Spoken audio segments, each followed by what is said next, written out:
આજના મુખ્ય સમાચાર 14 માર્ચ 2026. ઇન્ડિગો ટિકિટ મોંઘી થઈ. એરલાઇન્સે ફ્યુઅલ ચાર્જ વધતા ડોમેસ્ટિકમાં રૂપિયા 250 અને ઇન્ટરનેશનલ ટિકિટમાં 2300 સુધીનો વધારો કર્યો.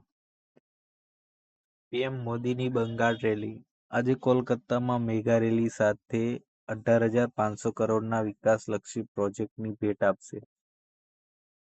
ચલણમાં 75% માફી. દિલ્હીમાં સ્પેશિયલ લોક અદાલત દ્વારા જૂના ટ્રાફિક ચલણમાં 75% સુધીની રાહત મેળવવાની તક. ભારત-ઈરાન ઓઇલ ડીલ. ઈરાને હોર્મુઝ રૂટ ખોલવાની મંજૂરી આપતા દેશમાં પેટ્રોલ ડીઝલની અછત ઓછી થશે. એલપીજી સિલિન્ડરની કટોકટી.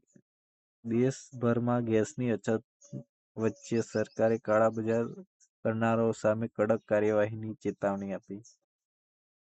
સોના ચાંદીમાં ઘટાડો. સોનું 1,58,000 10 ગ્રામ અને ચાંદી 2,60,000 પ્રતિ કિલો પર પહોંચી.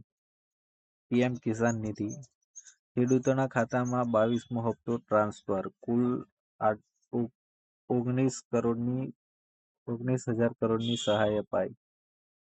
Summer special train. ઉનાળાના વેકેશન માટે રેલવે દ્વારા 1,484 સ્પેશિયલ ટ્રેનો ચલાવવાની જાહેરાત.